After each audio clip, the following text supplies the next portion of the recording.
Hello, everybody, and welcome to this latest edition of Without Having Kicked a Ball.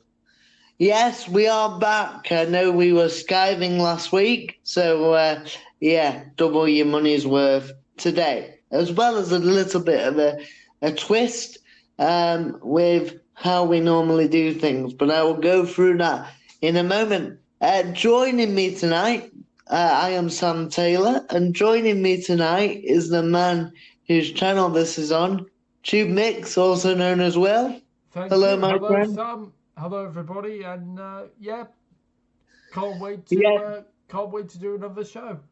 Now, we do have to start, as it's becoming a bit of a habit, with some apologies, I'm afraid, as JLI Wheels, also known as Jordan, and Ben Carney cannot be with us, which what seems about the 60th week running, but I assure you they'll be back off the injury table very, very soon. Yeah, I know they're having a rodri. They are this season, both of them. Yeah, they've gone on strike, you see. Yeah, exactly. They've done an Isak/Wissa. Yeah, they have. But, oh well, we move on without them. And I do apologise, I do have to say at the time of recording, I do have a bit of a head cold. And so clarity of thought isn't great today.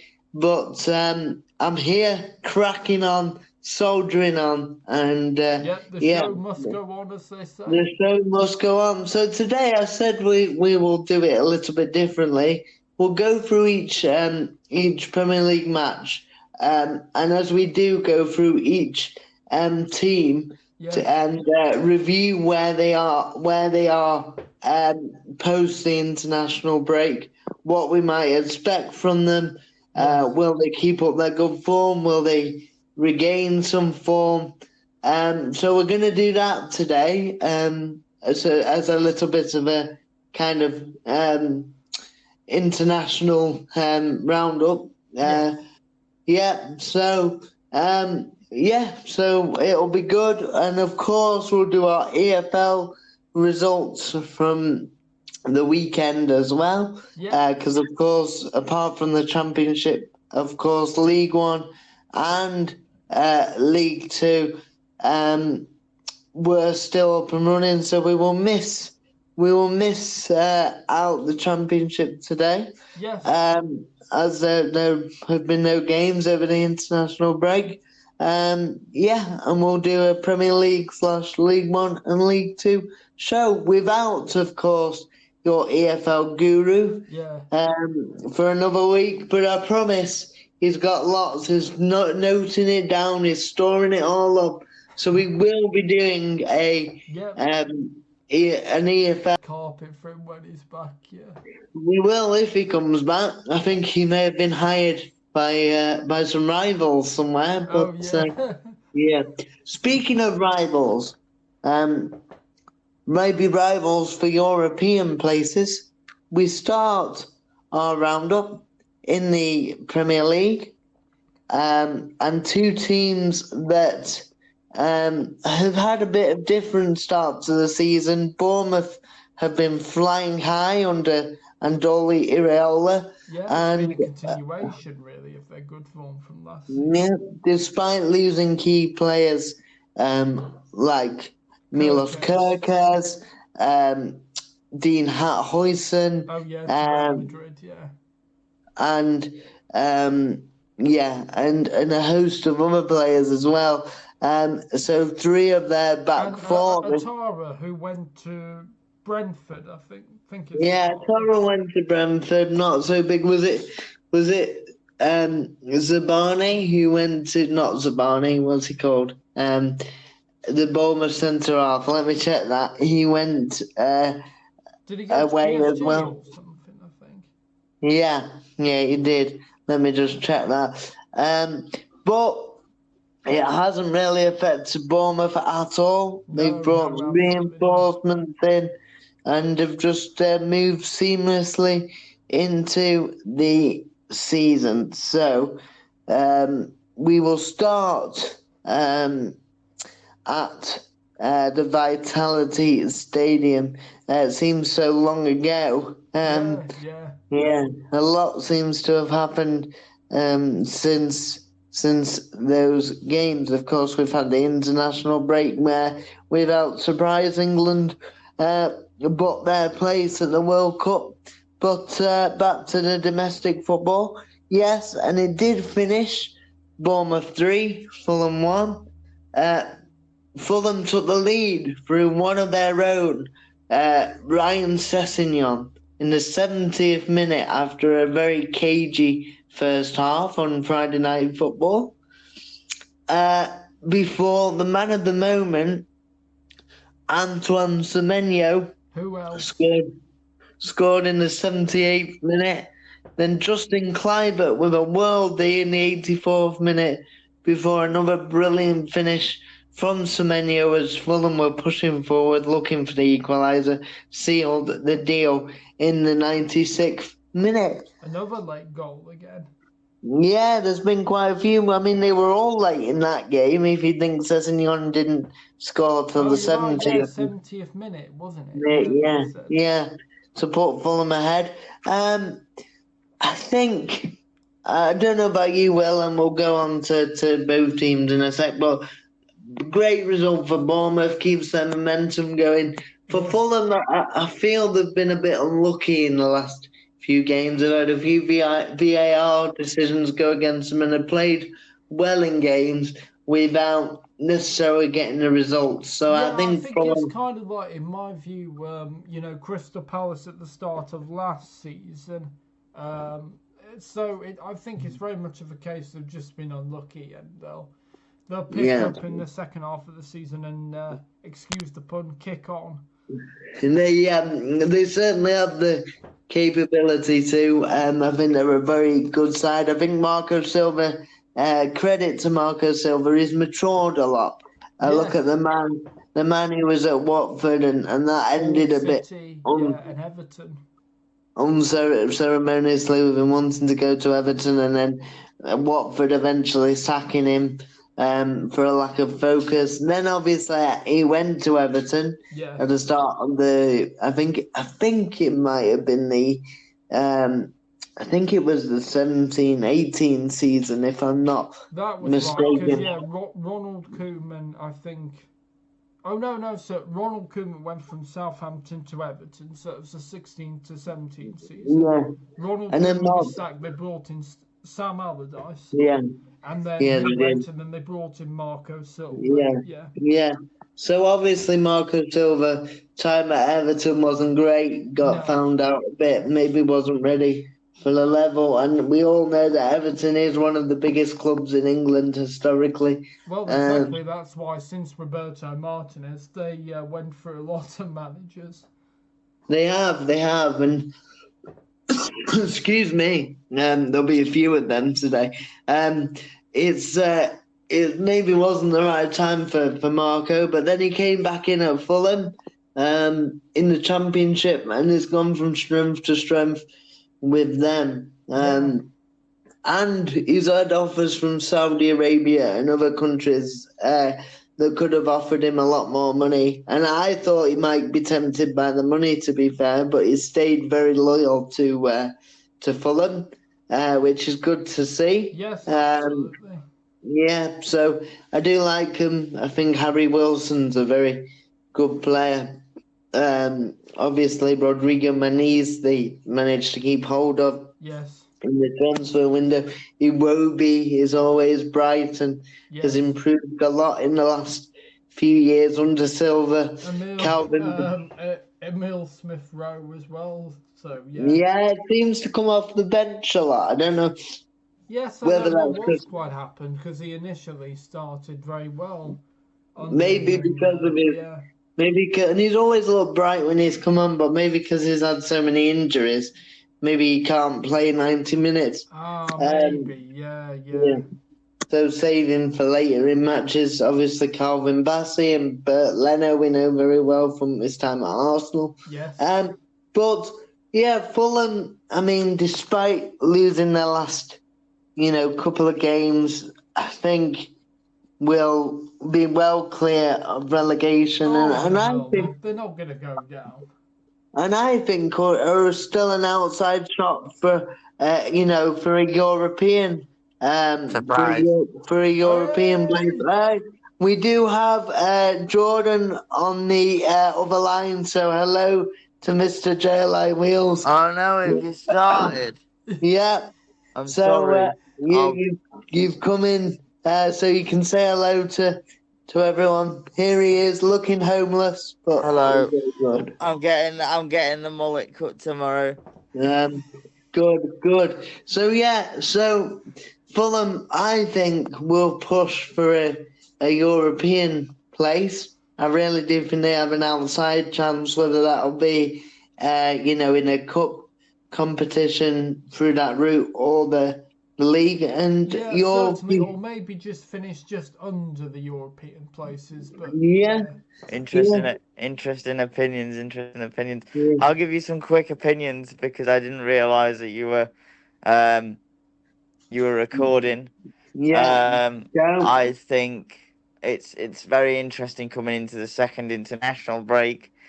I think that Liverpool losing to Chelsea is probably a bigger result to Liverpool than it is to Chelsea. yeah, I think Man United getting a good result is papering over the cracks as it continues to be. yeah, exactly. I genuinely think right now that if Arsenal can build up some momentum, then they've got as good a chance as any at the minute because City are much better than they were last year, but They're not it's good still defensively, are they? I don't it's think. still a very fragile situation. If they lose And Rodri as well for another extended period, then well, they have to. City have to, and Arsenal and Tottenham, if they want to be involved in it, Chelsea have to take advantage of Liverpool struggling at the moment. They have Yeah. to, Yeah. I agree. because you just won't. And that's kind of the case of the modern Premier League at the minute. The teams at the top are so good that when they're floundering, it's either kill or be killed, really.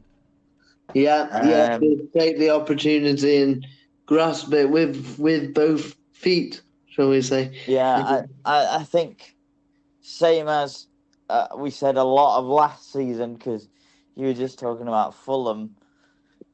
The teams in the mid-table and the managers in the mid-table continue to just do incredible jobs and very steadying jobs. And I think that it's not only how tough the Premier League is, it's also how competitive the rest of the Premier League is. yeah, Irregardless of who you are or what you are, if you're in the Premier League, you 100% are one of the best teams in the world, even if you're finishing 20th right now. Yeah, over the course of the world, yeah. And if there's anything that this season's taught me, it's that like they're all incredibly strong teams. Yeah, yes, yeah. The newly promoted teams have started in a way that makes you think that it's not as clear cut that it'll just be all three of them going down. No, although I still think they will go down ultimately, but interesting. I don't think all three will. I Yeah. think I don't um, think Wolves will, and I don't They're think not West Ham nearly Wolves will. aren't promoted. newly promoted, are they? Uh, no, they're not. Here we Jesus go. First Christ. of the night. My opinion, and I'll hang my hat on this. I'm most worried about Leeds, even though Yeah. I think they play pretty well. Defensively, they worry me I still. think Burnley is a bit, they've played well in games where but they haven't really got anything up front. Yeah. And I think Sunderland will be absolutely fine. Interesting. I think it will be quite tight, but I think they are pretty safe. Yeah. because Good. they have a way of playing. They've got a good manager, a young side, and they've got an owner that is not afraid to put his hands in his pockets. Well, we've seen that, haven't we? Yeah, so, and I mean, you look at that team, like, if I was a Sunderland fan, and I'd be saying, last year we had, uh, certain players they've had. I'm trying to think of one, and Joe I can't think. Bellingham. Well, yeah, but he was the best one. That's a bad example. Oh, Last year we had, certain players, let's say, because I can't think of one. And now we've got, a midfield that's got Granit Xhaka in it, who finished ninth in the Ballon d'Or Yeah. yeah. standing. So, you can't complain. I mean, a couple of other things, I guess. Tottenham have impressed me. Yeah, they've been But fantastic. Yeah. Spurs are still going to do what Spurs do, I feel. I think there are still weaknesses in that Well, team. still think they've got I don't think so. I think they'll have a really good season. Vicario being one of them. Yeah, huge. And very concerned about Wolves, very concerned about West Ham. No, I think I'm with Will. I think Wolves have played well enough to show that if they can I just think pick they've played well, but I'm concerned because the depth of that squad is paper thin. Well, they've had Strand Larson, haven't they, out? So yeah. They've got absolutely nobody in reserve. That's what worries me about Wolves. yeah, over the course of the Forest, season, that could cost them. Forest, I think they'll be okay, but I think the Ange move has just not worked out. Or I thought it would. Sorry. You gotta give him more than 7 games, though. Yeah, but they Yeah, have but been. I think he's got a worse squad than he did at Tottenham and his start of football. No, I think Forest will go down. I don't Yeah, think they'll but go. I don't think they'll go they're down. not gonna stick with him, are they? I think there absolutely is way weaker teams than Forest, even if Forest have a terrible season. Although I was quite amused that I saw in the gossip columns last week that they were already looking at Sean Dyche I to know. replace How to Postecoglou. do how to do a 360-degree turn.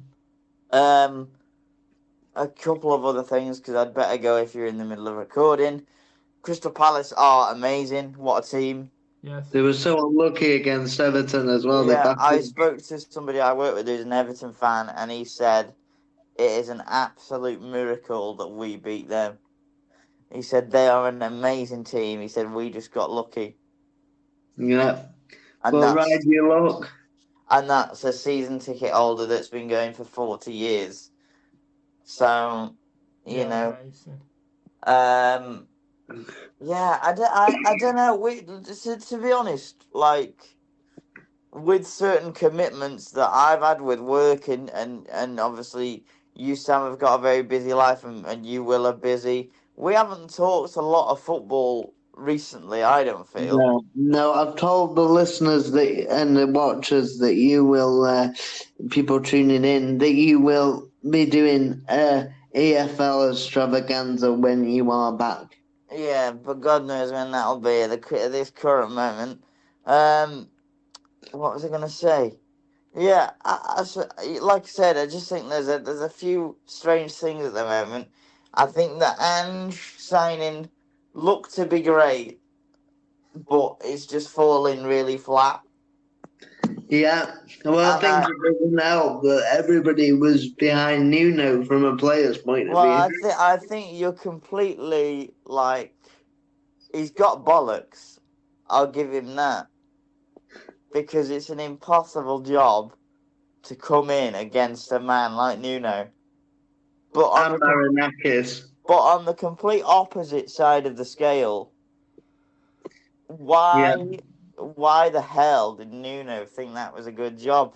And off topic but slightly on topic, have you seen that Graham Potter has agreed a deal to become the new Sweden manager?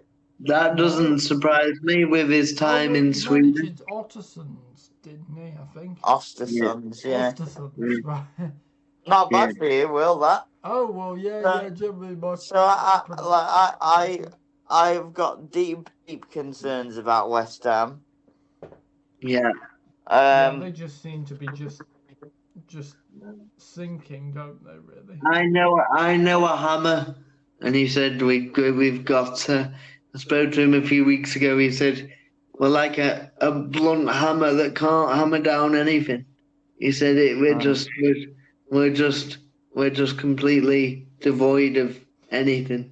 You'd have to have a proper bollocks hammer to not be able to hammer down anything. Hammers don't work like that. But anyway, well, at least they saw that coming. On that note, I'll say one last thing before I go, and are you sure you don't want to stay? Well, I'm very tired, Will. I've had a very long day. Okay. And as we know, well, I'm not very well, so I'm going to we'll do this, and then we'll smash it out. Okay. What was I gonna say? Oh yes, there's plenty of stories to cover in the EFL. Once I return, we'll try and go back and cover all my managerial changes as we love to do. One that caught my eye this week is that Luton appointed Jack Wilshere. Yeah. Oh yeah, I saw that. Yeah. Just want to whet the appetite. Very interesting, very highly rated coach. Did some great work with Arsenal's under 16, I'm told. And Norwich. And was very highly thought of with Norwich, but obviously, and only really left Norwich because he didn't get the job there. I think he obviously felt that whatever he'd done on the coaching field had given him put him in good enough stead. There's a couple of things. Boy as well. Yeah, there's a couple of things that I'd really like to do a deep dive on. I'd quite like to talk about Conor Hourihane and Barnsley. I'd quite like to talk about Javi Gracia going back to Watford and their whole situation. Yes, I heard about that. But yeah, there's plenty to talk about. Yeah. So watch this space. He will be coming back very, very soon. And don't worry about it. It'll be all without having kicked a ball. I'll fuck that up. But on that note, I'll leave you. All right. Right. Bye. Good to see you, George. Right. See you later, buddy. So, little surprises on the show. We didn't know that George was coming, but yeah, a bit to whet your appetite for you EFL lovers. Yeah. Please still keep watching the show if you love the EFL, because Jordan will do a deep dive into everything EFL. Yeah. Right. So Jordan's pretty much wrapped up the show. he said it all in one. No, it's fine. No, but some good opinions there. Always good to get his knowledge and background and study. A real student of the game. But you and him both live and breathe football. Yeah, We do, yeah, and I play football, so I'm football mad. Yeah. When I'm not watching football, I'm playing football. When I'm not playing football, I'm dreaming of football. So my life revolves around football. And my geography knowledge, actually, of where certain countries are because of football. Well, there we go. Oh, wow, that's brilliant. That has improved my geography no end. No offence to Mrs. Yule, you did a great job. Shout out to you if you are there, Mrs. Yule. Your thoughts on Bournemouth just quickly, Will. We were just talking about Bournemouth and. Yes, I'll be quick and just say just picking up where they left off last season, and I think. good for them sticking with Areola, and also pleased that Areola has also stayed with them as well. So yeah, absolutely, absolutely. And Bournemouth for you, are European contenders or not quite? I think they'll certainly be up there, in the Europa League places. Or if they don't, they'll probably finish just a bit below that, I think. So, yeah. Yes, but there or thereabouts. Yes. You reckon? Definitely. Lovely. Yep. Right. Let me just get the next game up. And it is brilliant to see Bournemouth doing so well. Well, Yes. Dale Ideals, Jordan gave us a big hand with this next one. Yep. As Leeds played Tottenham Hotspur, Leeds United that is, Yep. and it finished 2-1 to the visitors. Tottenham, who took the lead in the 23rd minute thanks to Matthias Tell, a player who I think that was his first Premier League goal. Yeah, I think they had him on loan from Bayern Munich, didn't they? Yeah, last season? yeah. And then they bought. Yeah, Made an but he didn't. obligation to But buy he him, they didn't. bought He him. didn't score. He didn't score any goals. Yeah. In the Prem anyway last season, Yeah. and then Okafor for Leeds equalising in the 34th minute before one of my standout players for the season, Mohamed Kudus, scored the winner for the Lily Whites. He's been doing brilliant, hasn't he, since he's signed for Tottenham? Kudos. Yeah, he absolutely has. The move to from West Ham to Tottenham is not a move that's commonly done. As we know, they're big hostility towards each other. But Kudos has just taken it completely by storm and is ripping it up at Spurs. Yeah. So obviously Leeds are newly promoted. We'll start with the home side. Yes. What are you thinking about them so far and what they may or may not achieve throughout the course of the obviously season? they didn't have a good start to the season, although they have started to slightly pick up. Well, they did beat Everton on the opening day. Oh yes, they did. Yes. Yeah, I'm not really sure really. I think, do Leeds stay up or do they go down? I still think, I'm not sure. I think it's kind of still too early to tell for me. Yeah. They definitely look more of a physical side under Daniel Farke than previous teams that Farke's brought up and 2 Norwich teams he brought up. I thought they were very lightweight, but he's definitely added some, taller guys, physical players for the demands of the Premier League. I agree with you. I think they'll just fall short and they'll go down. However, I have been surprised. I thought they'd struggle a lot more than they have. So, fair play to them. Thus far. And certainly gave Tottenham a good game in this one. Yes, the better side. The fact it was 2-1 at the end, that's an indication of how close the game was. So, yeah. Yeah, and we're unlucky to probably lose that game. But Tottenham, in contrast, look very strong. Thomas Frank has obviously sorted out the defensive kamikaze that was left by Ange Postecoglou, and that's not a go at Ange. It's just a fact. They conceded way too many goals last season. They've got 2 ways to play as well. They've got the attacking football, and they could also dig in and grind results as well. They can mix it up for sure.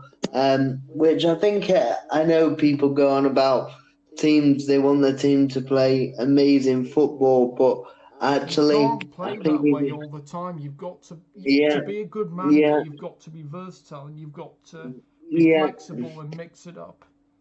And Thomas Frank showed at Brentford that side to him, so I think he's a very good coach. I don't think they'll win the league. I I think they don't. might finish in the top four, maybe. I think. Yeah, they've got a chat. I just think the Champions League might catch up with them a little. I'm going top 6 for Tottenham, Top 6, which, yeah.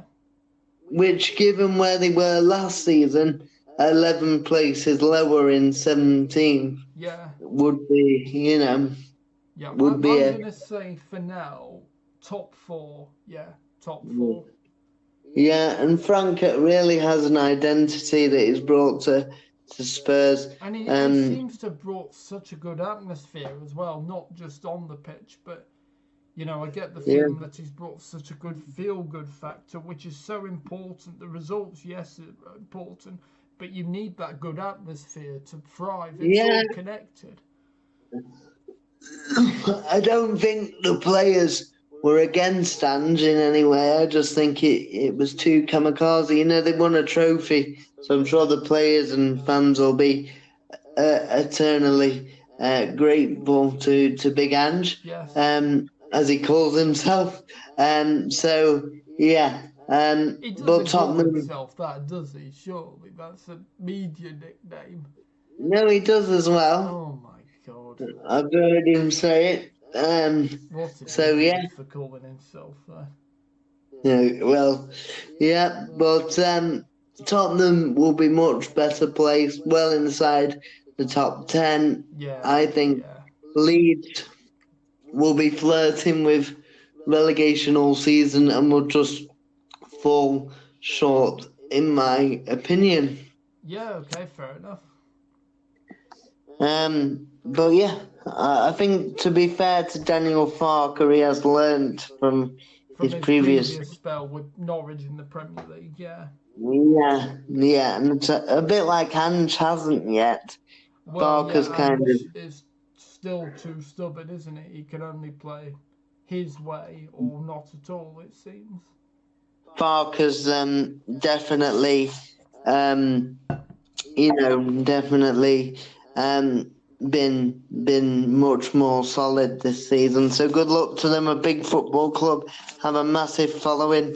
And two teams that also have massive followings met at Old Trafford, or the Theatre of Nightmares, as I call it at the minute, being a United fan. When United took on impressive newcomers, Sunderland, especially defensively, and the goalkeeper has been excellent. But Man United were obviously feeling a bit under the weather because we won. So Mason Mount scoring in the 8th minute before Benjamin Sesko scoring what I believe to be his first goal, I think, yeah. Premier League goal and maybe first goal for Man United. I'll have to check that, but scoring in the 31st minute. I watched the highlights of this game and I thought Sunderland were excellent, very defensively solid. Yeah, I watched it on Match of the Day as well, so yeah. They could have maybe nicked something. I know there was a penalty shout which was turned down. But yeah, Sunderland. We'll start with Sunderland because I think they're doing a fantastic job. They are doing a fantastic job under their manager, whose name's just gone out my head. Help me out, Will. Regis Labrie. I just said it. Regis Billy, whatever his name is. Regis Labrie. There we go. Yeah. Regis Labrie. Right. Labrie. As I said, like the cheese. Yeah. Yeah. As I said, I've got a bit of I'm not too well today, so please bear with me. Will's had to give me a pay rise to be able to attend today. It's amazing what money can do. Yeah, brilliant start. They've got some good young players and like Dan Ballard. I really like the goalkeeper and the defensive unit. But a player that I'd really like to hone in on is a player that we know well from his time at Arsenal Granit Xhaka. and RB Leipzig. Bayer Leverkusen. Sorry, Bayer Leverkusen. I knew that was wrong. Bayer Leverkusen, thank you. So, a player that we know well, who's very experienced and has really gone full circle. Used to be very hot-headed and very passionate, and at one time his relationship with the Arsenal Yeah, in fans. fact, do you remember he tore off the armband, didn't he? And people were thinking he might be leaving the club. That was Unai Emery's. I think he tore off his shirt as well, I'm pretty sure. Oh, yeah. But, yeah, I think so, yeah. But at the Emirates, which most people thought he'd be gone, but the way he turned it around and most Arsenal fans grew to absolutely love him in the end. Mikel Arteta, I think, really helped him as well, so yeah. Yeah, he said, I want you to stay and I want you to find the love and repair the relationship with the fans. And then obviously he went away and has improved again under Xabi Alonso. Yeah. But back in the Premier League, a fair play to him, because he probably could have gone, still even at his age, to another top European club. No disrespect to Sunderland, but for a year or two. But he's chosen to come back to the Premier League. He feels it's time to roll his sleeves up and see how it is towards the bottom of the league. Well, that must be one of the transfers of the season for me, because it's not like there was any heavy, rumours or saga about it. Yeah, it just came out of nowhere, really. Yeah, and just happened, and fair play to Sunderland for making him believe in the project. And I said that they were going to be near the bottom of the league. Well, at the minute they're comfortably in mid-table. I do think that they will struggle this season. I don't think they'll finish in the top 10. And I still stick by, although I do think Sunderland are good enough, I still stick by that the three that came up will ultimately go back down to the Championship. But I'm not sure. I don't think Sunderland will go down. Yeah. What are you thinking? Mid-table? Lower mid-table, maybe. Maybe 13th, maybe. Yeah. So that'd be a great season, wouldn't it, for them? Would be a brilliant season. I mean, they've had a lot of years of going through managers like a revolving door and lots of struggles, but they seem to be finally on the path that the Stadium of Light they have found. They've seen the light. There you go. I did a very Sam Taylor-esque. And a bit like Newcastle, very good, and a bit like Newcastle and Leeds and teams in the North East, they're very well supported. Yeah. And they're a one-city club, as are Leeds and Newcastle, which seems to suit teams in that region. Well, but I very good. That's probably good, because it means, or is it bad that they don't have rivalries? I don't know. Well, they still have rivalries with like Newcastle and Sunderland don't like each other, do they? Of course, yes, that's right, yeah. But obviously, what I'm saying is Sunderland's a city, Leeds is a city, Middlesbrough's a city. Yes. So they are one club cities. Yeah. They still have their rivalries and very passionate in the northeast, and that might just get them over the line. I did find it funny on Match of the Day the other day when they said, "Oh, Alan, great win for Sunderland." This was to Alan Shearer, and he had a face like thunder. But they've started very, very well. Anything else you'd like to say on Sunderland? No, not really, mate. I've said what I wanted to say, so yeah, let's move on.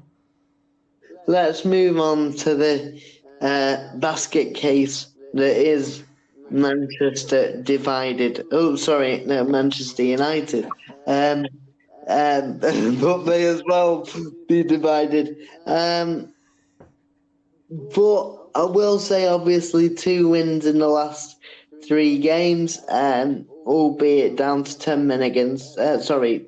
Playing against 10 men against Chelsea for large periods of the game before. I'm not sure. Even though they've got these 2 wins, I'm not sure it's a clear indication that they're, getting back on the right path. So, I wouldn't celebrate, wouldn't get carried away just yet. Yeah, what are we thinking about United then, Will? What do you envision? Another season of pain and struggle, or will the fact that when we get deep into European competitions with the likes of Tottenham,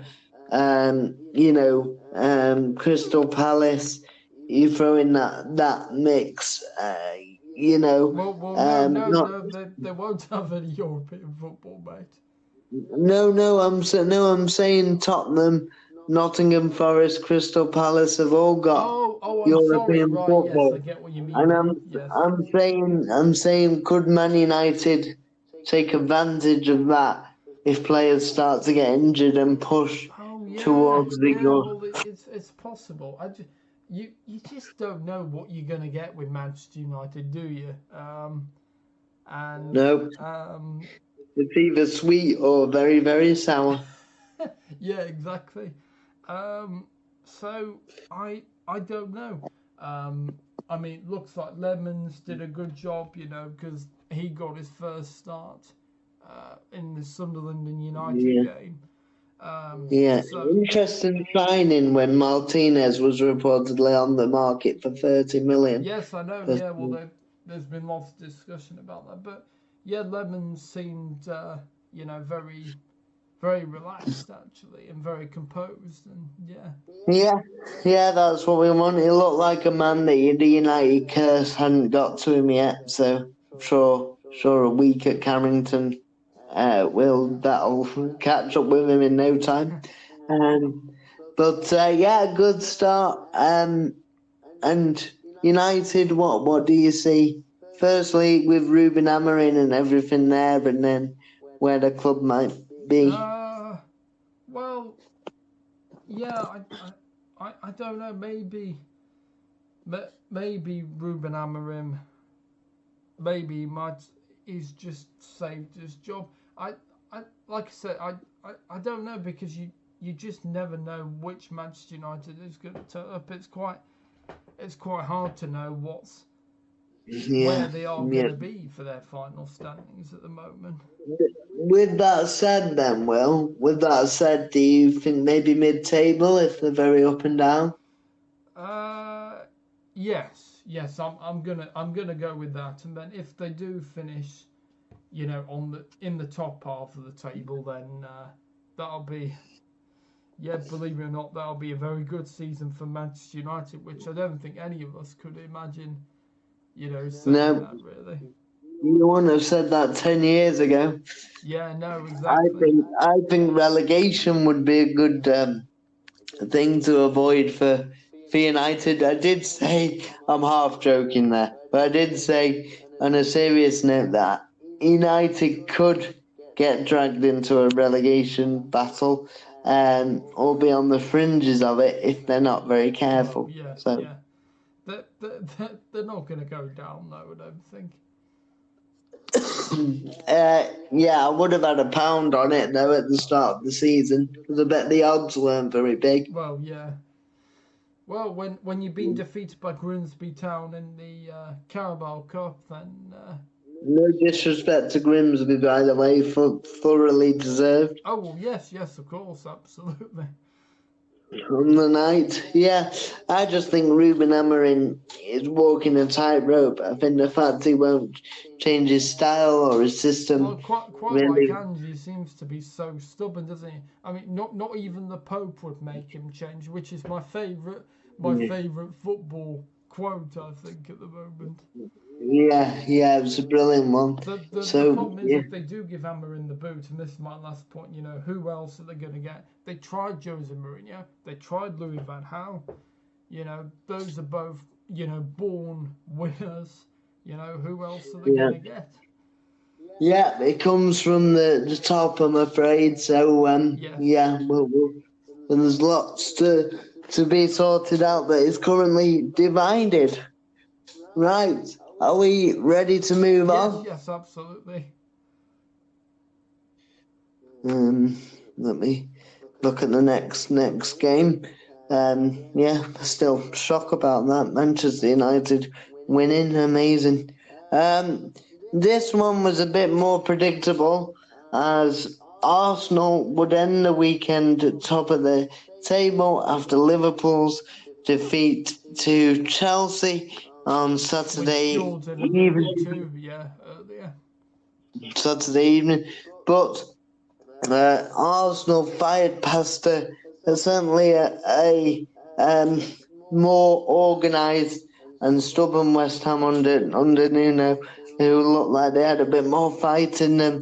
But it's a name that he's a legend of the Hammers. Declan Rice scoring in the 38th minute. And Bukayo Saka scoring in the 67th minute with a penalty. Good to see him back.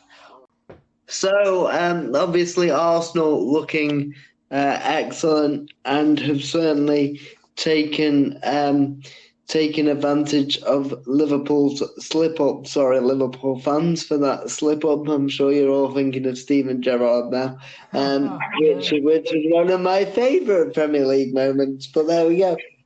Just lost some of our Scouse followers. Anyway, talking of slip-ups and struggles, we go to a team in the opposite end of the table now, and that was Arsenal's opponents, West Ham United, who not only lost the game, but had the sinking feeling of former Hammer Declan Rice scoring against them. Classy, by the way. He didn't really celebrate. I think Rice seems that player that doesn't forget his roots, and I think he's very appreciative of West Ham. Yeah, of course, they did massive for him, so they made him, really.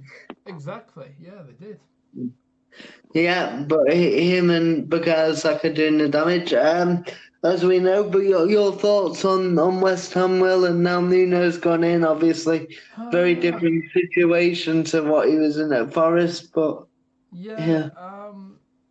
I don't know, because, like I said, when we last did the show, I said on paper, Graham Potter would do well at West Ham and it would suit him, and it's the same for Nuno, but look how Graham Potter turned out, so I don't know, it's very early days, we'll have to wait and see.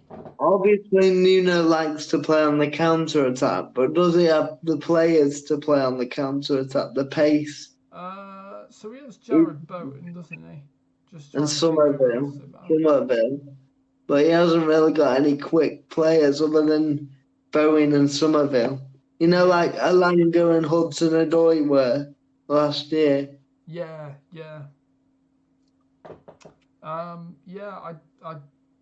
I don't know if it will translate well at West Ham. It's still very, very early days, so let's... and the fans aren't happy with the stadium and all those things, so they can't help the players, the fans. I mean, we said, last time we did the show, about the move from Upton Park to the London Stadium, so, And it's not like the fans are close enough to really be heard. Exactly. Which the team need their fans right now. Yes, exactly. So, what are you thinking, West Ham wise? Will they survive? Have enough, or will they? They'll survive. But maybe. Just trying to think where they finish. Maybe 16th. Yeah, maybe something like 15th or 16th. Yeah. Yeah, I think it'll be really touch and go with West Ham this year. I think obviously you can see now the loss of Rice. I mean, you can't just go and replace Declan Rice if you're West Ham. I get that, but they're still missing a lot. And Kudos going as well. And Kudos, who would have been a real flair player under Nuno, so they've and they've not really brought in that many replacements. I know Callum Wilson's come in, who's a proven striker, but gets injured a lot. Well, exactly, yeah. Otherwise, Newcastle wouldn't have, let him go, would they? So, yeah. Yeah. So it's difficult, really. I think Nuno's in for a struggle, but I do like him. I'm surprised in a way that he took the West Ham job. I thought there might be, he might wait for I know he was obviously rumoured to, but I thought, oh no, surely he'd want a break or something, and then to reset himself. Or a higher team in the division. Yeah, maybe. Yeah, exactly. But somebody like a Brighton or. Yes. No, I'm not saying Fabian Herzl's going to get sacked. I'm just giving it names out there. But yeah, it's an interesting move. But I do like Nuno. He's obviously doesn't, apart from Wolves, hasn't lasted very long in jobs, which maybe has a bit of a question mark over him long term. But I think West Ham survival's got to be the key this year, and just maybe a cup run into Europe, or maybe a cup run. Yeah, exactly, yeah. But survival has to, and the more near the bottom of the league, the less likely of a cup run they'll have, because they'll rest their players. So yeah, exactly, yeah. And also, you throw Antonio into that mix. Obviously, he's left now. So they've not. And I know they've got Fulcrook, who I quite like, but he doesn't really get the service. Yeah, could you see him maybe heading out to West Ham, do you think? Possibly. I think it's very good that they've kept Lucas Paqueta is a player I really, really like. And as I've said it on this show, Paqueta is a better player than Odegaard, in my opinion, as a player, which might be controversial, but that's just my... Yeah, well, fair enough, yeah. Me and Jordan disagree on that, but yeah. My view. But yeah, in a struggling side, they need character. They need... One thing Nuno will give them is organisation. Yes. And whether that'll be enough, we'll wait and see, but I think they will. Yeah. They will struggle this season. Yeah, we'll have to wait. Not because of the manager or the system, but because the players aren't really good enough. Yes, exactly. They're heavily reliant on Bowen, aren't they? Yes. To come up with something from nothing. Yep. Somerville as well can be lively. Obviously, Paqueta's a very good player, but you can't just rely on one player. One or two players, yeah. Yeah, exactly. It has to start with the defence for me. You build a solid foundation from your defence. So of course you could Zuma for a while, and then obviously he left. Well, you're lucky they had Zuma, they had obviously we said Rice, Kudos. Kufal, was he? Kufal, yeah. Yeah, and they've not really replaced them. So so a difficult season for the Hammers. But one thing I think Nuno will instill in them is to be more resolute and more determined to defend. And something my dad's saying to us this season in my power chair football is you start with 1 point, take the 1 point, and then try and build upon it. Yeah. And see if you can get the 3. And I think that's what Nuno will say. He'll say you'll start with a point, basically at 0-0. Yeah. Keep it like that, and let's see if we can just nick games. And then that breeds a bit of confidence in the squad then. Exactly, yeah. But I think they'll just survive, but I think it'll be close. Right. I wouldn't be surprised if they go down. I don't want to see that because really, but it is what it is. Right, let me go on to our next game, which is the big one, we'll call this. Stamford Bridge title challengers Liverpool took on a Chelsea side who I think are Champions League contenders, Chelsea. So yeah, I don't think they are league contenders, but certainly a good side on their day. I think they'll be in the top 4. I think. Yeah, top 4 or 5, similar to Spurs in a way. I think. Yeah, somewhere around. I'm gonna go. Sorry, I'm just gonna go early for my top 4. So I think Arsenal champions, Liverpool second, Tottenham third, Chelsea fourth. Oh, you're not having City even in the top 4 this year? No. Oh, that's very bold, very bold. It is very bold, but yeah, I think. I don't think they finished outside the top 4 under Pep, that's all, so that'd be interesting. That's an amazing stat considering he's been there for, 8 years now? Yeah, so he came in the 2016 to 17 season. Yeah. So 9 years-ish. Yeah. 8-9 years. But in this game, Moises Caicedo, who I think, and I know Jordan agrees, is arguably the best defensive midfielder in the world right now. No, exactly. I've got him in my FPL team. I don't know about you. A player that can do everything. He's got Kante about him. I don't think he's quite as good defensively as Kante, but he has other attributes going forward.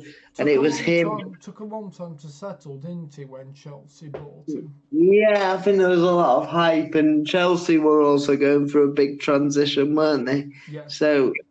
But Moises Caicedo scored a worldie brilliant goal in the 14th minute. That was cancelled out by Cody Gakpo in the 63rd minute. My bet was on Liverpool to go on and win it, but little did I know that William Esteban, the young Brazilian, came off the bench to score against Chelsea in the Club World Cup, I think. He did, knowing he was going to Chelsea the next week. But a brilliant young player. One thing about this game, I know we said we weren't going to go on games a lot today, but your view quickly on the Enzo Maresca getting a second yellow card for celebrating and charging down the touchline. Oh, that was a little bit stupid to me. What, the run or the fact he got a yellow card? Well, the fact he got a yellow card for celebrating, he didn't seem to do anything particularly what I considered dangerous. It's because he came out of his technical area. Well, yeah, but stupid. Bullshit, you ask me.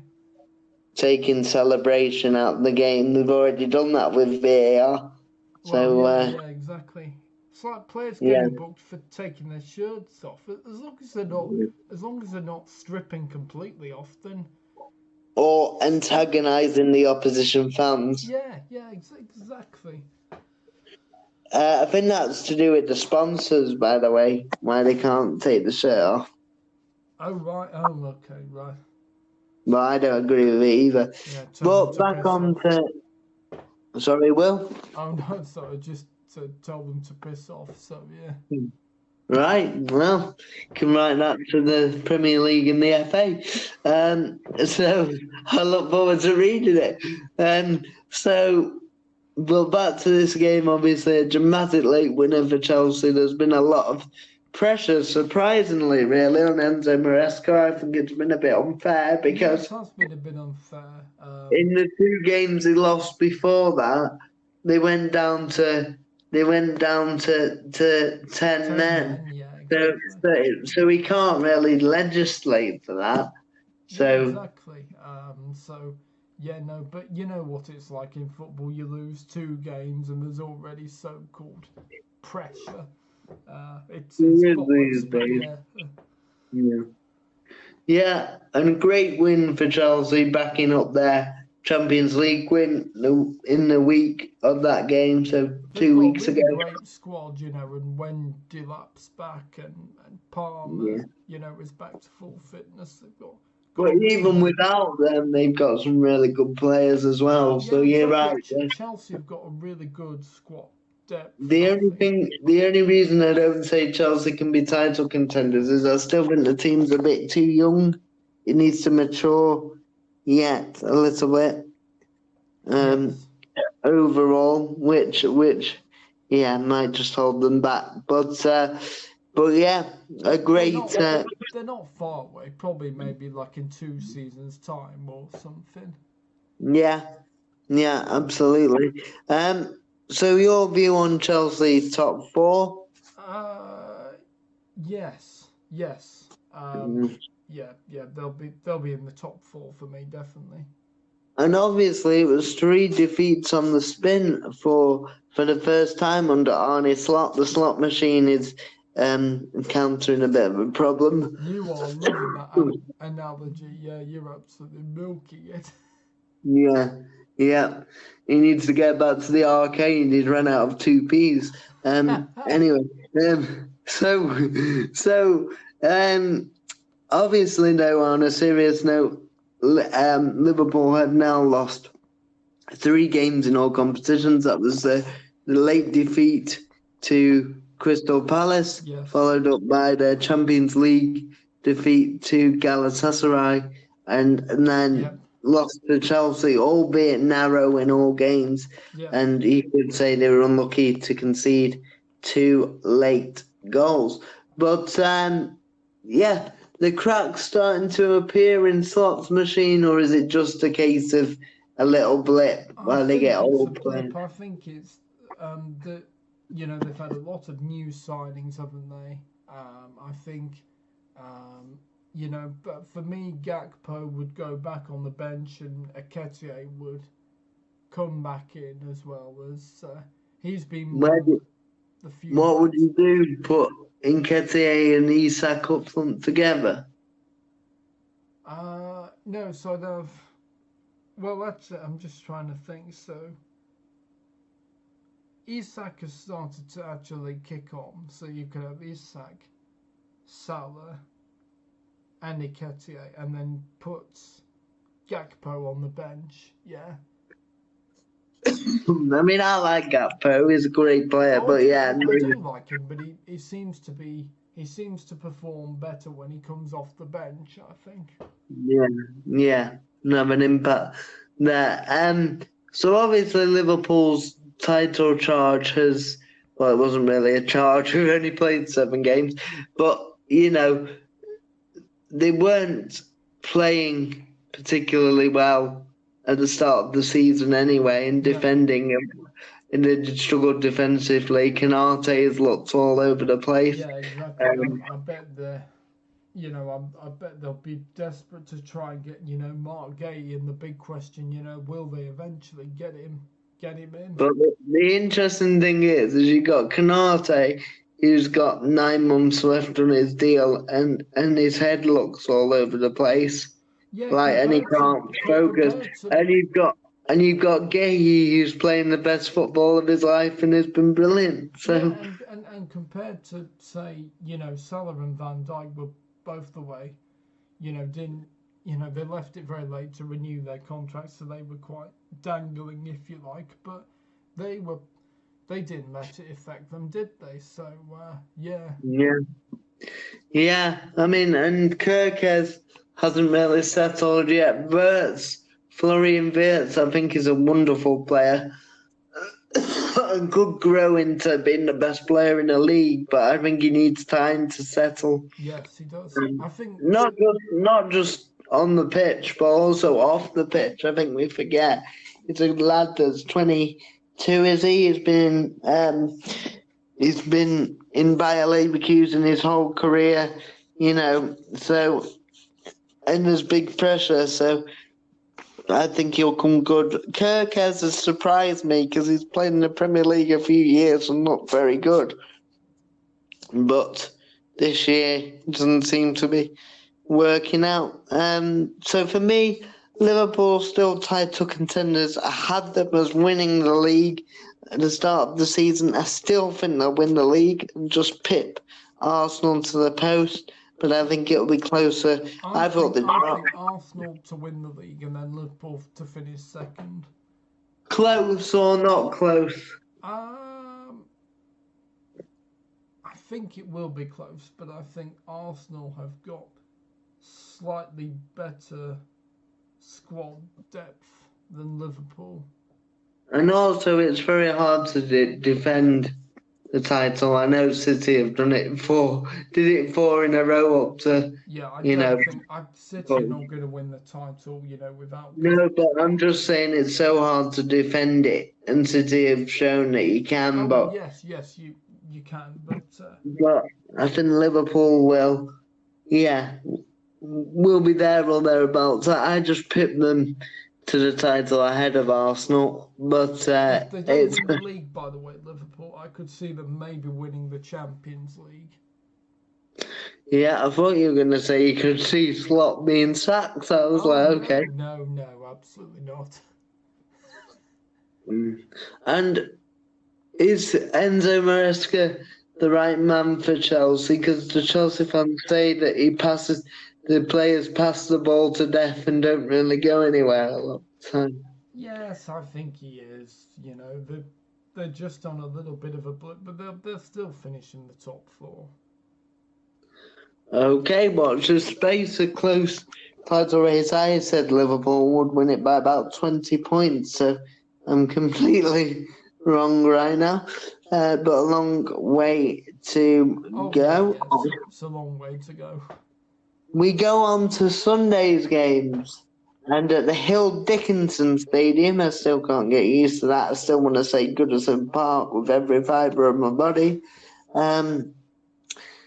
Everton entertained unbeaten Crystal Palace, who have had a wonderful run of 19 games in all competitions without losing. Incredible. Which is a pretty amazing run. Yeah, but they hadn't lost since April. But I watched the highlights. They played magnificent. Crystal Palace were right. Yeah, in the first half, they battered Everton, didn't they? Really? Yeah, and could have been a few goals up. I know that's something that Oliver Glasner has talked about, killing teams off. But it was Crystal Palace, the high-flying Eagles, who took the lead through Daniel Munoz, who's one of my favourite players in the league. Everton then equalised with a penalty from Ilian Ndiaye, and I think he's actually underrated, especially now that Jack Grealish has gone there. And speaking of Jack Grealish, it looked like Palace could nick it again at the end, but a late counter-attack saw Jack Grealish score his first Premier League goal for Everton and winning it in the 93rd minute, another late. So there. What are all these late goals at the moment? It's crazy. I know. I think the long throw's got something to do with that because teams are putting the ball in the box again. We talked about that last show, yeah. I'd love to see a long throw. I think if it's an advantage, you should use it. Yes, you got the play. It's not the only tool, but it's one of many tools in the box. Yeah, but it's sort of goals getting left behind. But, we've seen that teams are really starting to see it. Set pieces are so important in football. It's where a lot of matches are won and lost as well. So, Everton, interesting. Moyes is back in there, a steady pair of hands. I'm sure West Ham are regretting losing him now, but no, I think he did all he could at West Ham, really. But he's back at Everton doing a great job, and I have to say credit to Everton because they're in a new stadium. It'd be very easy to not adapt. I know it's only up the road from Goodison Park, but we've seen how difficult it can be for certain teams to get used to a new stadium. Yeah. So, West Ham, particularly, a good example. and they look, and Arsenal when they went into the Emirates struggled, but they look like they've enjoyed being at their new home. Yeah. Your thoughts on Everton and where they could finish, Will, and what you think? Maybe 15th, something like that. I mean, That's quite low. well, yeah, but I don't know. I can't see Everton finishing in the top half of the table. Interesting. Because I think they might finish in the top half of the table. That's interesting. Okay, right, fair enough. Although they haven't really got an informed striker. Well, yes, exactly, yes. Beto has kind of reverted to type a little bit. And despite having a great run at the end of last season, is struggling. And this Barry needs time to... Yeah, exactly. He's only, what's he, 19 or something? He's young, but they haven't really got a lot of firepower. Though I think Jack has added some sparkle. It's good to see Jack playing, with freedom again. Yeah, he seems like a player reborn, doesn't he? And I think at City, it was very hard to get into that team with the options that Pep had, but and not only that, Pep made him play a different way of passing the ball from side to side, and that's not really Jack's game, is it, really? No. He takes people on. But, with Everton, it seems like a really, really good fit for him. So, long may it continue. So you think Everton 15, 14, something like that? Yeah, somewhere like that, I think, yeah. I think they'll finish 10th, middle of the table. Okay, right, yeah.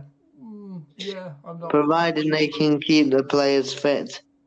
But it's interesting. I thought they might struggle with the new stadium, and they've not got amazing players, but they seem to be doing okay. Anything else on Everton? No, I don't think so, mate. No. Said what I wanted to say.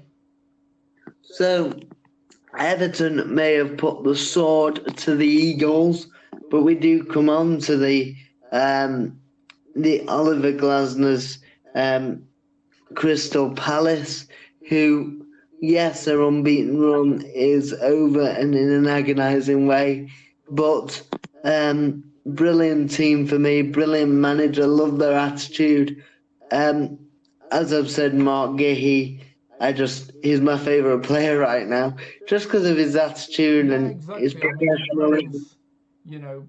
Wissa and Isak should be ashamed of themselves, really. Gahey is a shame. Yeah, exactly. And he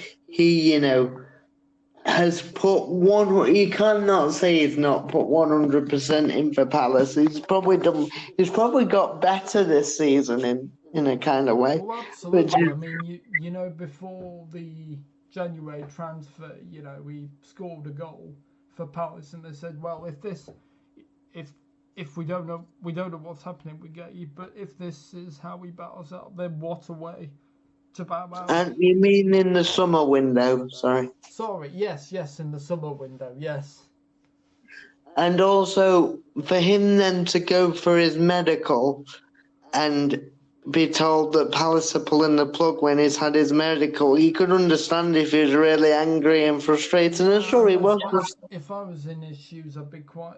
Well, yeah, I'd be probably a little dejected as well, because it would be like someone punched you in the stomach, but, yeah. But no, credit to him, he's just pulled his socks up and, just continued. A nice guy as well. Yes, exactly. Nice guy. Seems a very humble, quite a quiet guy, from what I see. But a leader in his performances on the pitch. Yes, exactly. which makes him captain material. And I'm so glad Oliver Glasner didn't take the captain's armband off him, because it's not like he refused to play or anything like that. Yeah, no, to do that would be, madness. Yeah, fair enough if Gaye's attitude was wrong, but no. Yeah, and he's entitled not to sign a new contract. That's his prerogative. Yeah, So you can't force someone to sign a contract. Yeah. No problem there.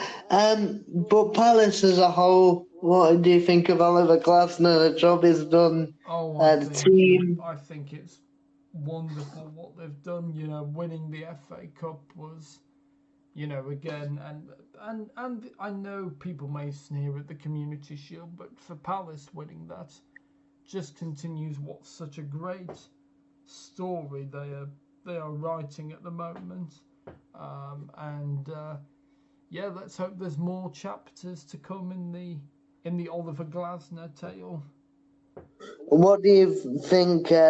Where do you think they'll finish, Palace? Because obviously, you imagine they'll go deep into the Europa Conference League. They will play probably their strongest team in that. I think they might finish 9th. I think. Yeah, and win the Conference League.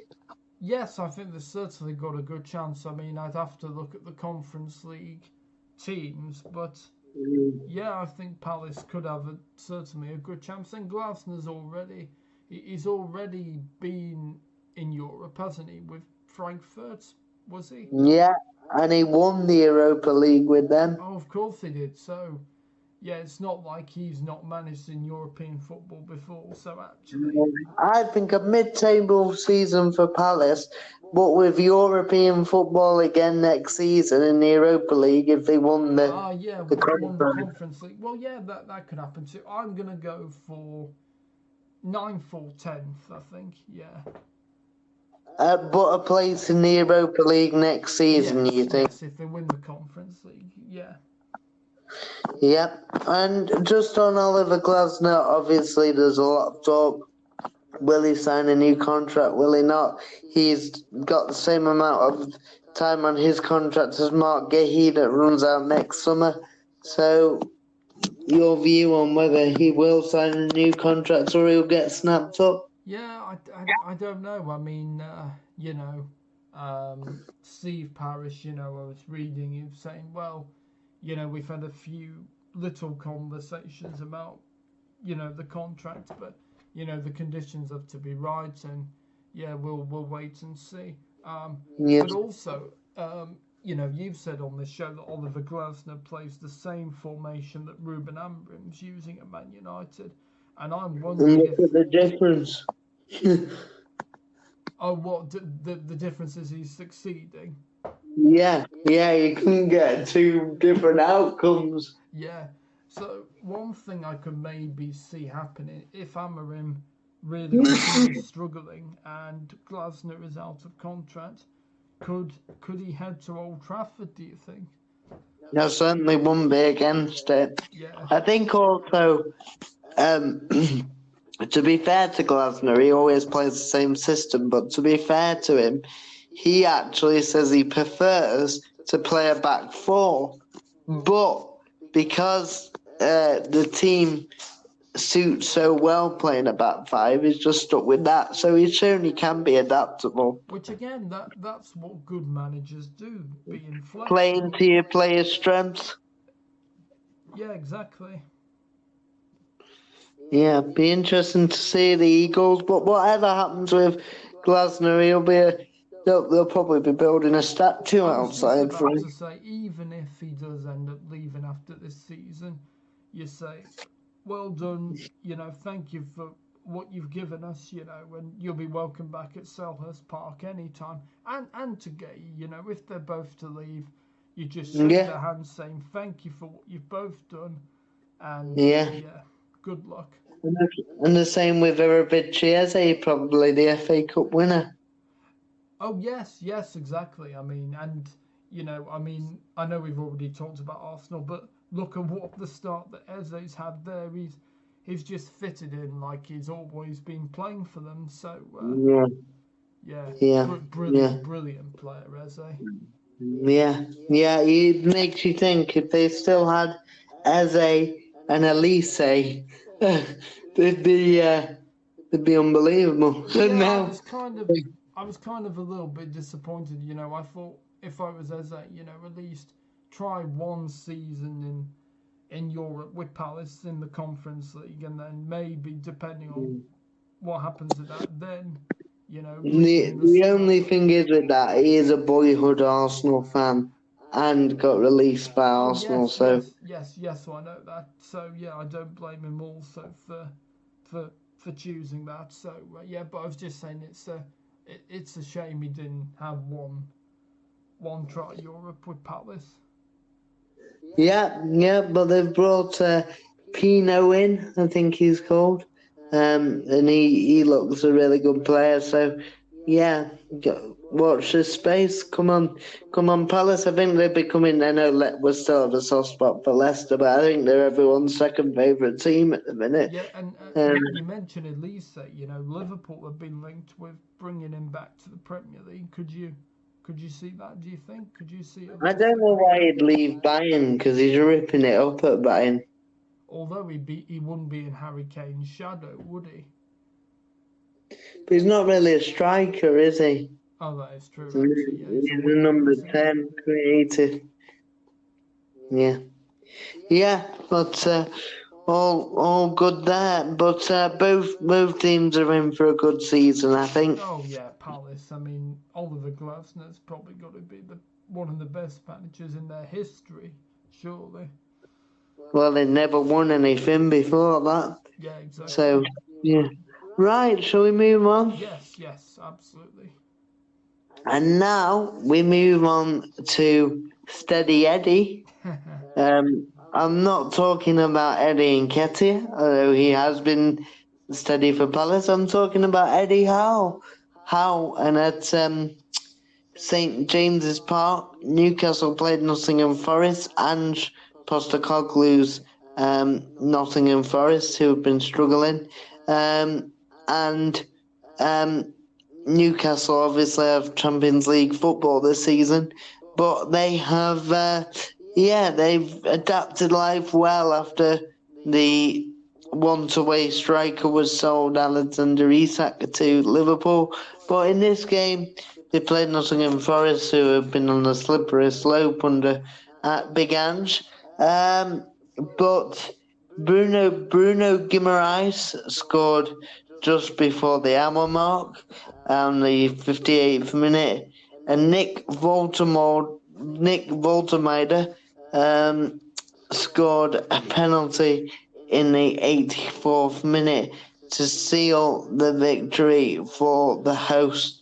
So Newcastle obviously go under the radar a lot. Forest adapting or not adapting, you might say, to their new system and new manager. But your thoughts on these two clubs and everything, Will? Well, I think I'm glad Newcastle seem to be moving forward after all the Isak saga, which that went on too long for my liking.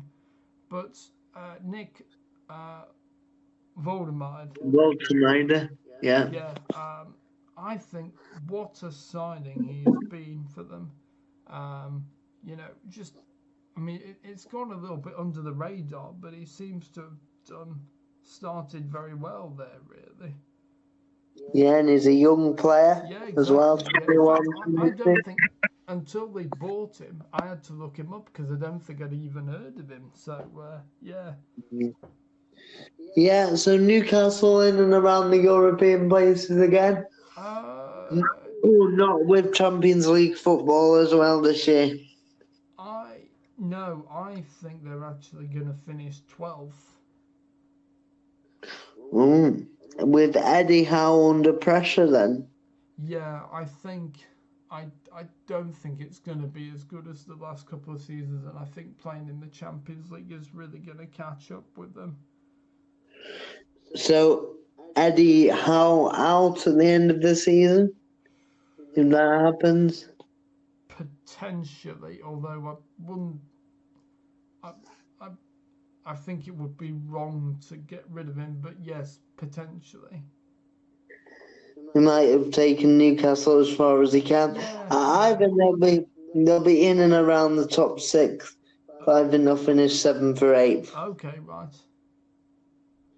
And Eddie Howe will have had a stellar season, and I hope won't lose his job. But I could see him shaking hands at the end of the year and saying, "I've taken them as far as I can." Well, exactly, and also you wouldn't blame him for going after all the, leadership, management issues at Newcastle as well. Yeah, so. And not only that, the PSR problems they've had, not being able to bring in players. So I think Newcastle to me are gonna. I think they'll have maybe a sort of okay Champions League run, but then get eliminated and then finish 12th in the league for me. No, I can tell you're not a Magpie fan. Well, I've just been quite what I think realistic to expect from a Newcastle season this year. Yeah, and Forest under Ange and Forest in general, what are you thinking? It's very hard to see. I think Ange's position is already becoming untenable. Not after 7 games. I know it's been just 7 games, but the fans are not liking him. They're not performing well. Ange's got a worse squad than he had at Tottenham, so he could kind of, I suppose, get away with it, sort of.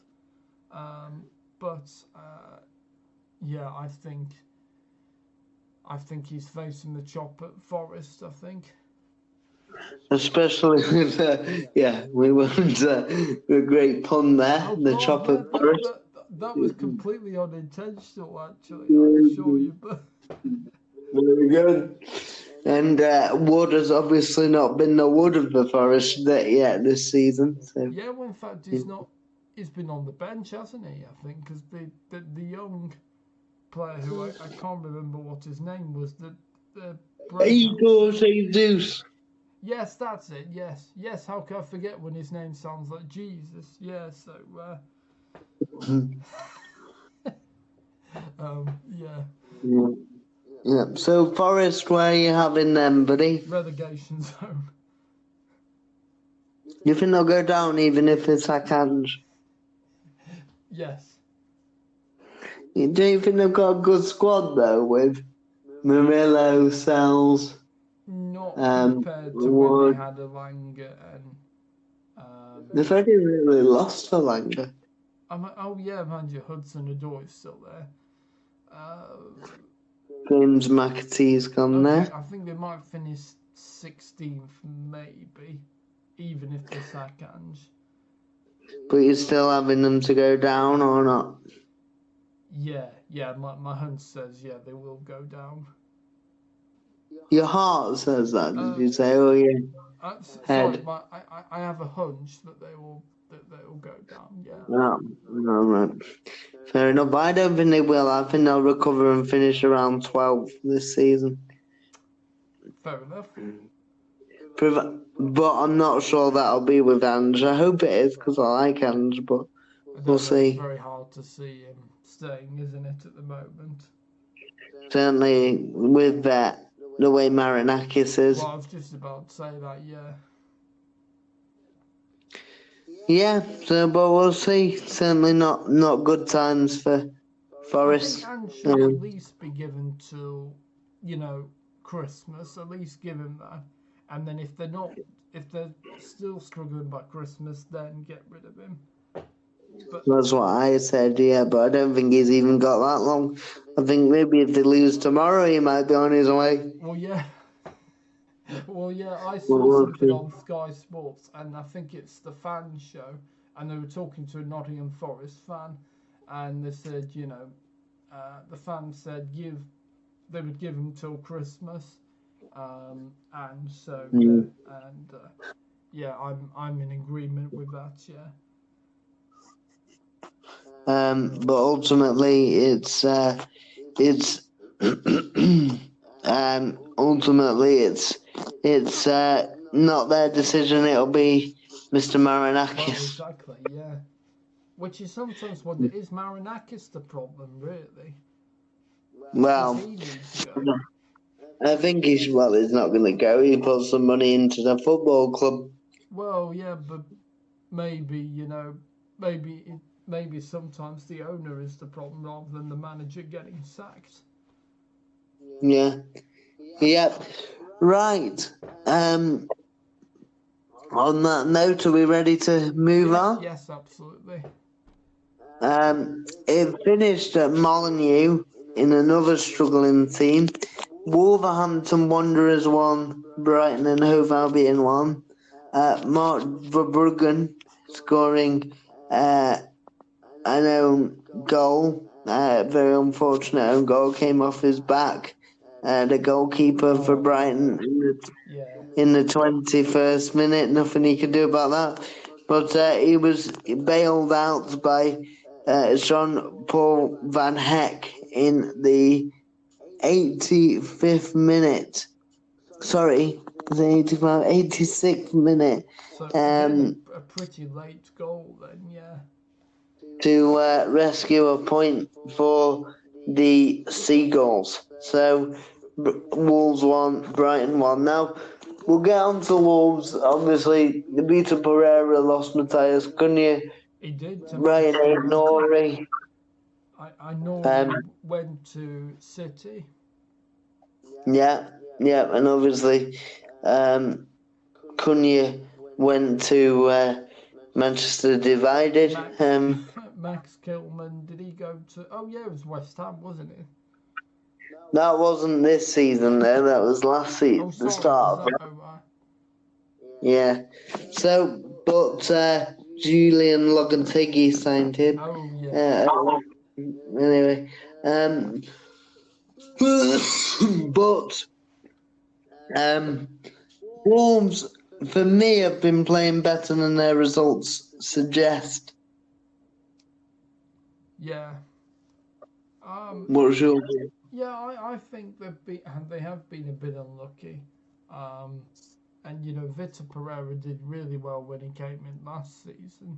So I think they're just one of these teams that, you know, are finding it a bit hard to, just a bit slow getting up to speed, and then second half second half of the season, I think they'll be like, you know, very much like Palace last season, you know, when they struggled and, you know, people were thinking, oh, is Oliver Glasner's job in doubt, and then look. Seems amazing to say that. And then look at what Palace did. So I think, you know, Wolves will be like that for me.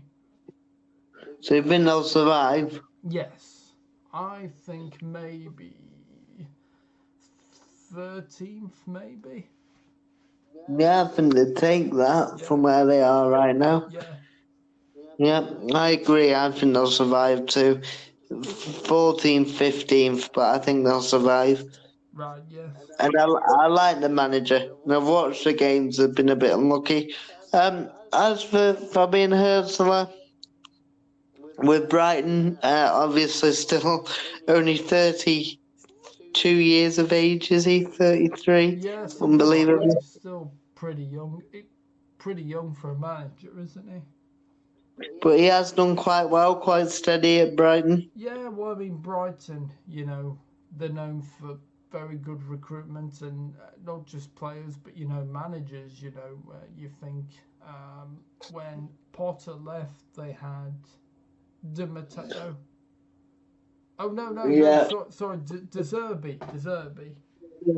De Zerbi, Roberto De Zerbi. Yes, sorry, wrong Roberto. Di Matteo won the Champions League with Chelsea. Yes, sorry, yes, I knew it was Roberto, but yeah, it's the wrong one. De Zerbi, and then the good recruitment of managers and good recruitment of players. There seemed to be a well-run club. Yeah. And I think Brighton will probably finish maybe 13th or 14th, maybe. I think 11th. 11th. Oh, okay, right. Just outside the top 10. Right. Maybe could have a good cup run, who knows? Yeah. But it's hard when even when you Brighton, when you sell your best players every season. Well, yes, I know, but they do seem to be good at replacing them, though, don't they? They do, but yeah, just the last couple of years, mind you, they had a wonderful side with McAllister and Caicedo and Pedro. So, Pedro wasn't in that team, so he came the season after, but Caicedo, McAllister, Mitoma. Yes, But absolutely. Yeah. he's a player I really like, Karu Mitoma. But yeah, Brighton, mid-table, solid season. Very established Premier League club now. Yes. And we'll be steady. Yep. Right, shall we move on? Yep, move on. Hang on, let me just go back here. Sorry, everyone. Malfunction time. It's getting to that point in the day. Right. I do apologise. We're just running down here, but it'll be interesting to see what happens with Brighton and Wolves. Really. They both won't go down. Right. So moving on, we had Aston Villa played at home to Burnley, and it was 2-1 to the Villains. Daniel Marlon scored a brace in the 25th and 63rd minutes, respectively, before Leslie Ugochukwu. Well done for pronouncing his name. I didn't know he was at Burnley, I have to be honest. He was at Southampton. He's on loan from Chelsea, isn't he? He was at Southampton, wasn't he, last year? Oh, that was right, yeah.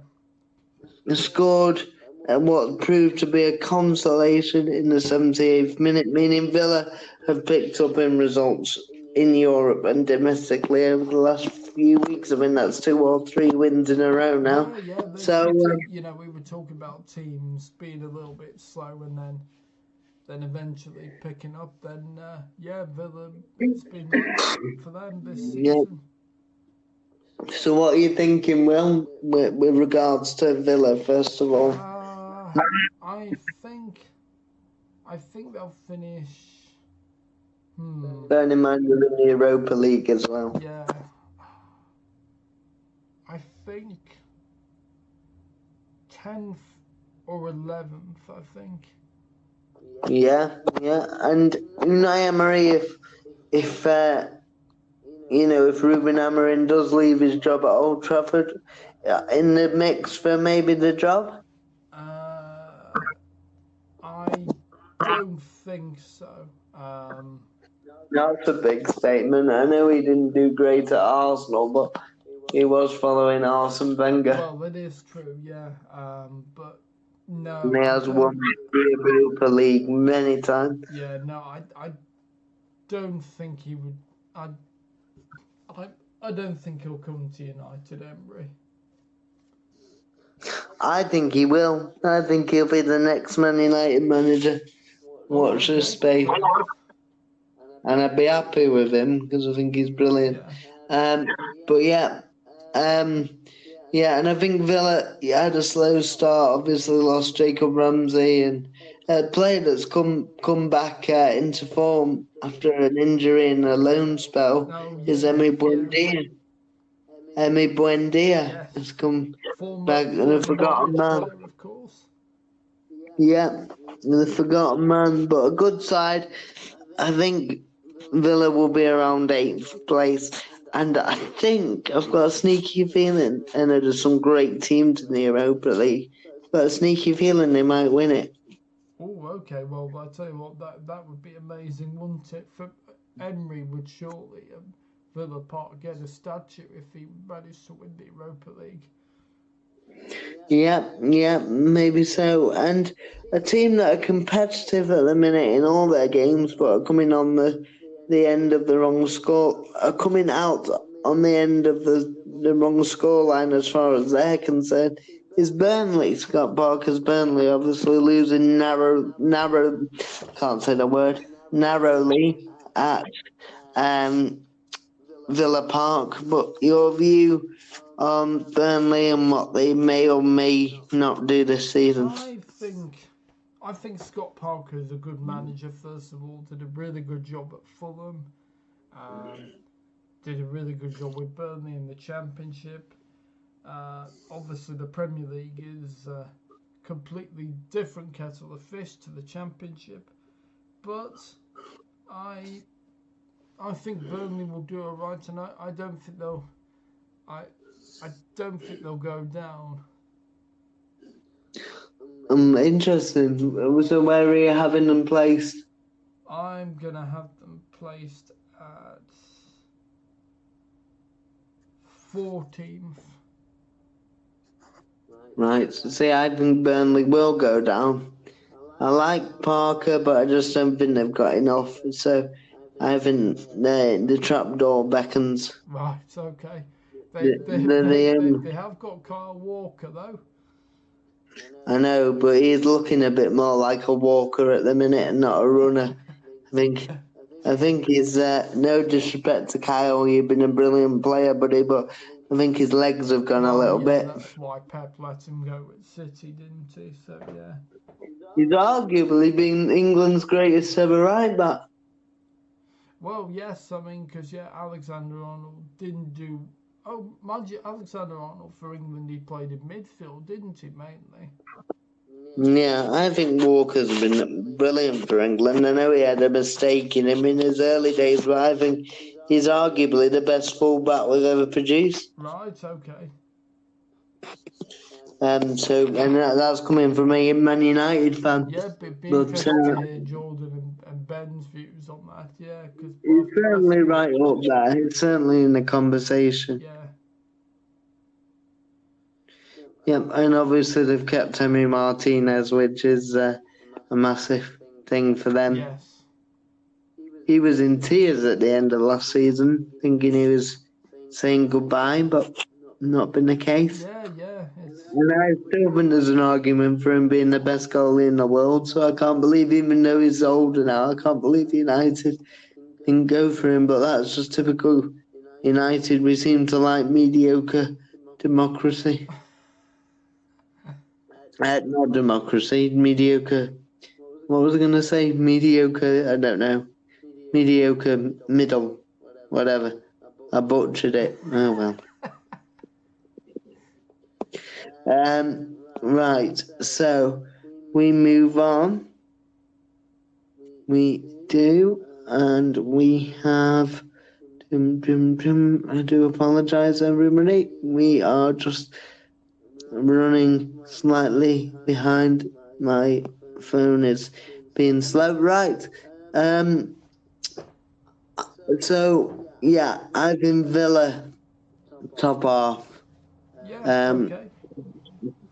Right, and the last game of the Premier League weekend, I saw Keith Andrews, new into management. Brentford, yeah. Ireland's Keith Andrews, his Brentford team played very well against Manchester City, but lost. And who else? Erling Haaland after 9 minutes. Yes, well, I mean, I saw something like City are the Erling Haaland team. So, someone. Yeah, I know. What a shame he didn't play for England, eh? Yes, because obviously he was born in England. Do you know what, by the way, I just want to say, it was really funny because Erling Haaland in his interview, I don't know if you saw, but he gave Stoke City a shout out. Did he? What did he say? I can't remember the exact thing, but he said it reminded him of a match that Stoke City played, I think. Oh, what? Playing against Brentford? Yeah. I think it was that. I can't remember I think that's a compliment to Stoke. They had a good team Yeah, well, I back certainly in the didn't have day. it on my bingo card for Haaland to give Stoke a shout out. So, yeah. Yeah. Maybe he'll end up on a cold, rainy night in Stoke at the end of his career, Yeah. Oh, dear. and he'll find his love of pottery. The pottery. Yeah.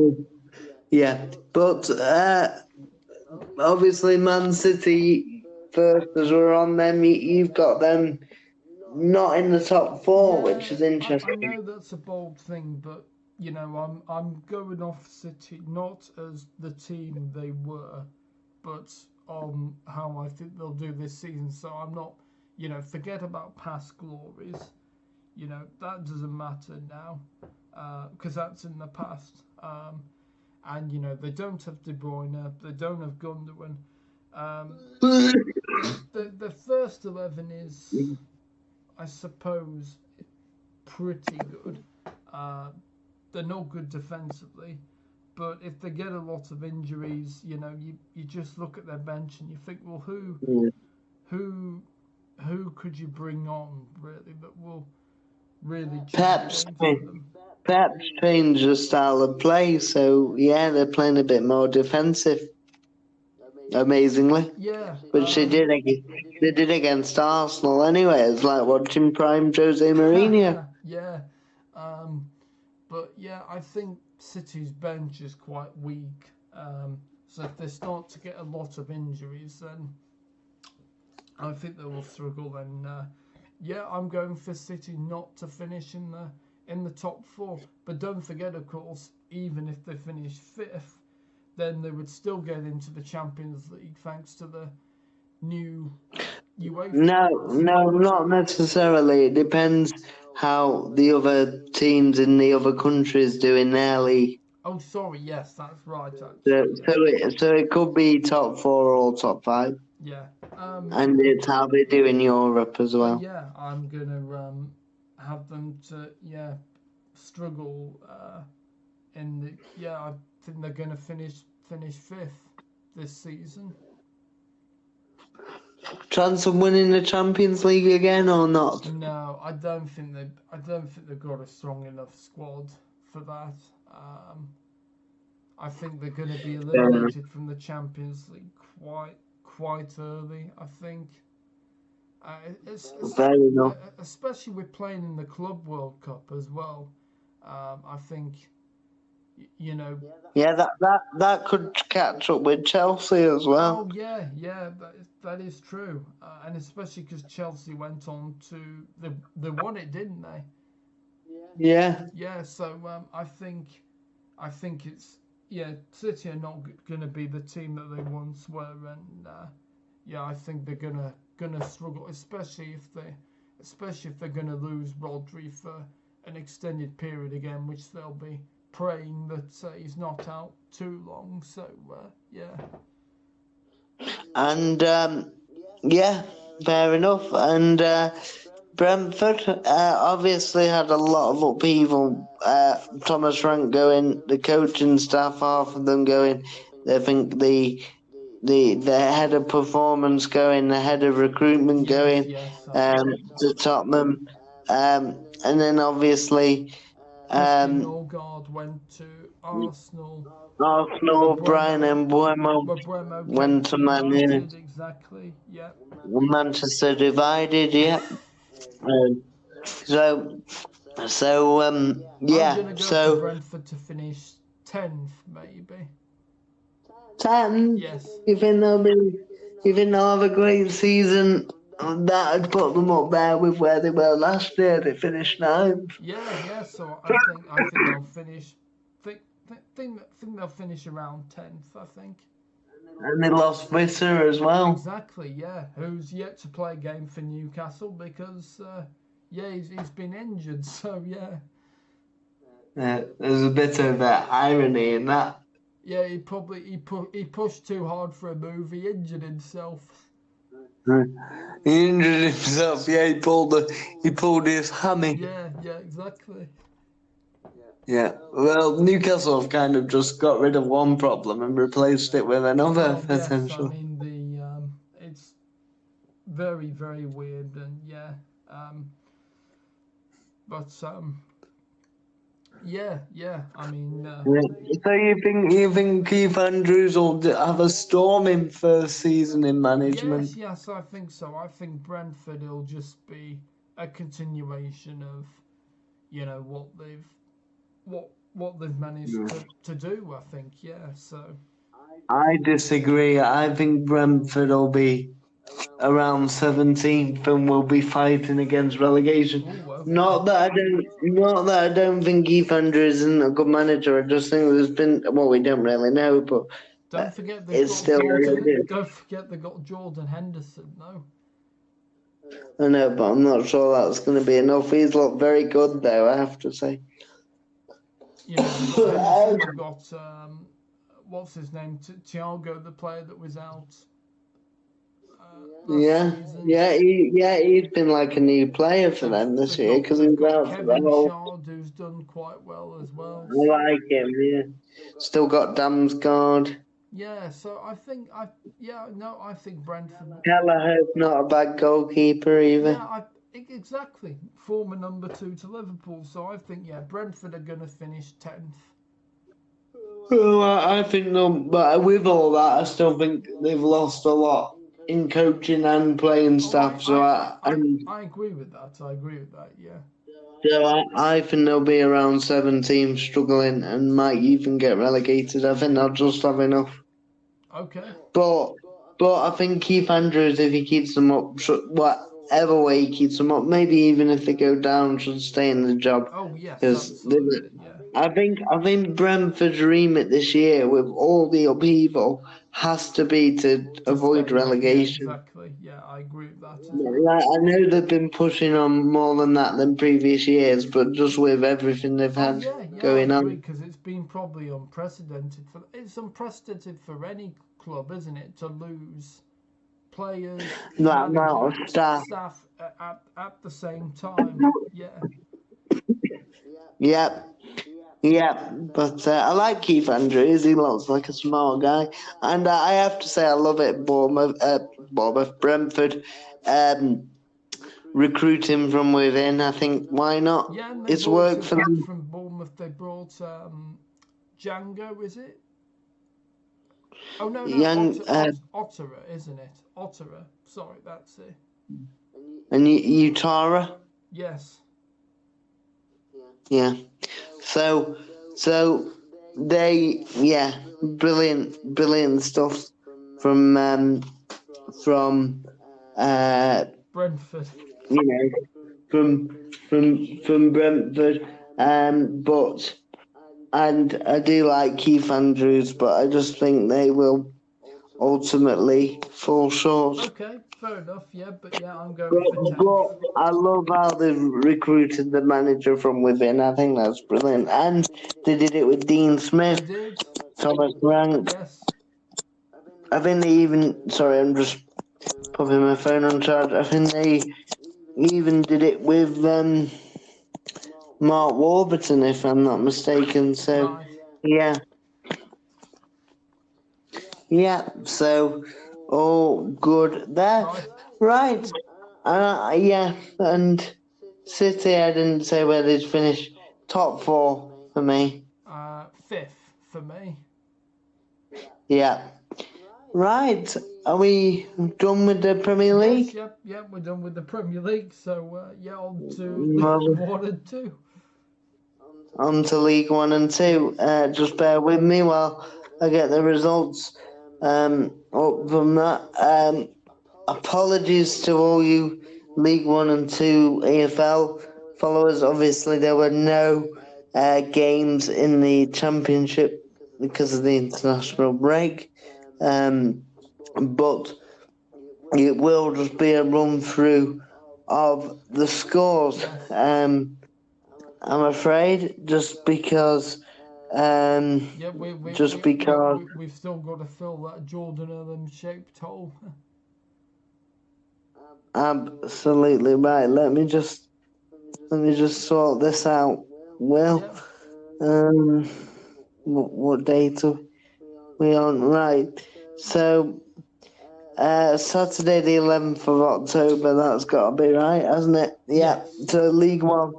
So, it finished Northampton Town 1, Rotherham United 2. Yeah.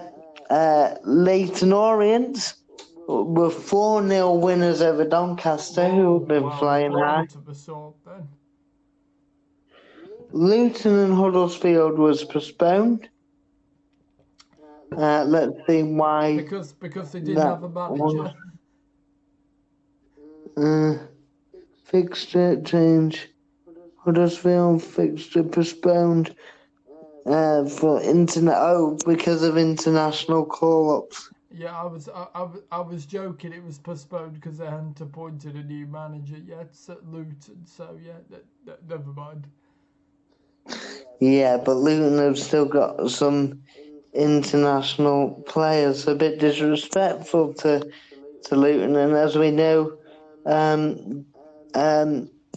Jack Wilshere has now been appointed. Luckily covered a little bit of that earlier, so yeah, in his brief cameo.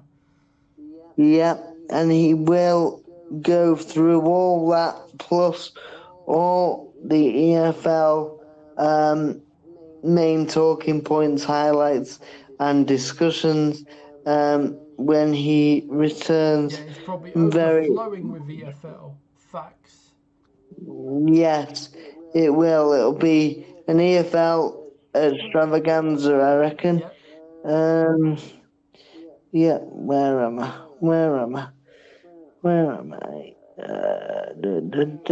Sorry, buddy. Let me just go back up here. Sorry, everyone. I've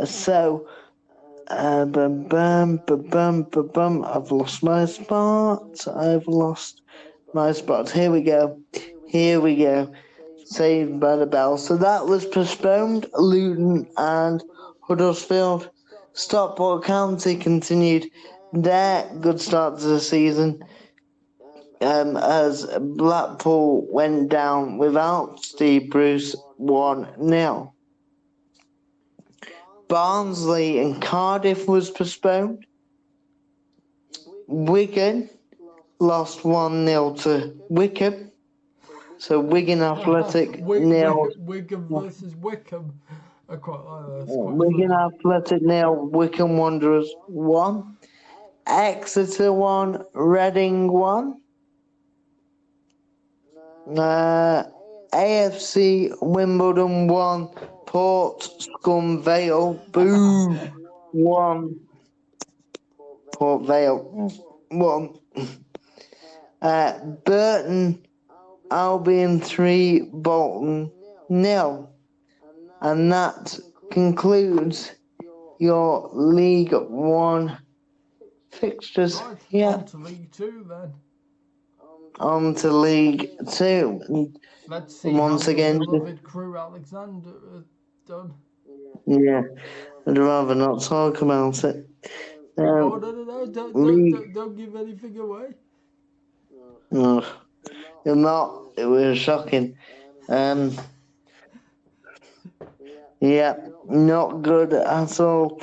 Did not enjoy. Sam will probably need therapy to light in the dark room.